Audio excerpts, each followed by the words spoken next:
دوستانو او درنو ملګرو، د انسان ژوند او زندگی دا هغه کتاب دی چې په ورځ د آخرت به دا برته ستا په لاس کې درکول کیږي. ها او مقرؤ کتابیا واخله وی وایه چې تا څنګه ژوند او زندگی کړې ده. کرامن کاتبین یعلمون ما تفعلون، فرشتي درته ناستې دي درپسې لیکي کنه. نو له دې وجې بزرګان فرمایي په دې کتاب کې داسې څه مه لیکه، داسې څه مه جمع کوه چې خدای ناکرده الله مه کړه په ورځ د آخرت یې په ویلو باندې سخت افسوس وکړي او ډېر پې پښیمانه یې. څونه د پام او فکر خبره ده. دا یې یوه دومره خبره بزرګان دا لیکي د نمایشي عاجزي خاکساري په الفاظو کې خپل ځان سپک او ذلیل او خوار ګڼل نه. زه وایي زه به څه بنده یم. خلکو ویناوې تاسو لې اورېدلي دي. دغه رنګه په رفتار کې انداز د خشوع او د خشوع د عاجزي اظهار دا رنګه نور د ټول اسانه دي. لیکن ګران شی هغه دا دی چې ستا خپل نفس ته پامي په خپل ګریوان کې سر وټیټ کې خپل عیب ته وګورې، خپل نقص شمار کې ستا پر نفس پر تا چې چا تنقید وکړي هغه تنقید ته د حق په سترګه کتل، یعنې که په ما کې غلطي زه به وباسم. دا یقیني ګران کار دی، هغه نه دی ګران کار. دا یې دوې خبرې.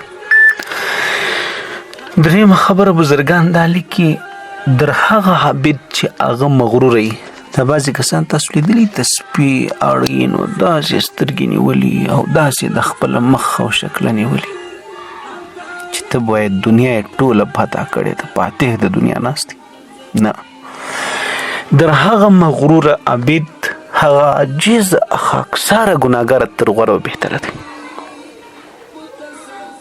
غرور تاسو پیژنئ. نن زموږ ستاسو په اوسنی عصر او دور کې غالبا په 100% کې په 90% انسانانو کې هغه چې څه ناڅه لاس و خوله سر رسېږي، یو څه ناڅه سپینه کپړه هغه اغوستي، یو څه ناڅه مثال هغه یو کمال یا یو څه پکښې کې شیطان په تکبر کې غر کړي ډوب کړي په دې سمندر کې. لږ خاشه خو څه کوي دوستانو. نو په دې وجه باندې په دې خبره باندې پوسي تکبر عزازل را خوارو کړ. تکبر شیطان کم ځای ته ورسوي. ځان جامې وکړي. شیطان تکبر کړي او قتل نه وکړي. شیطان هغه تکبر وکړي ول زه د ده نه غوره یم.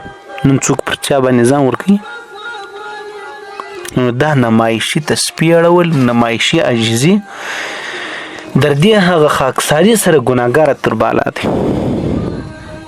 تسبیح خلک نون د ذکر لپاره نه اړوي بلکې دا یې صرف د شو لپاره پیدا کړي، لکه څنګه چې خلک ګوتمۍ په ګوته کړي. بس الله تعالی دې موږ تاسو ټول ته هدایت وکړي. کمزوري خامخا پر انسان کې څه ناڅه که نه. دعا به کوو دوستانو. دعا رنګ نه لري خو رنګ راوړي، رنګ له ځانه سره راوړي. دعا به کوو الله دې مې اخره خاتمه په ایمان کې، الله دې هدایت راته وکړي. کمزوري الله دې مې مرسته امداد وکړي، الله دې مې پوه کړي.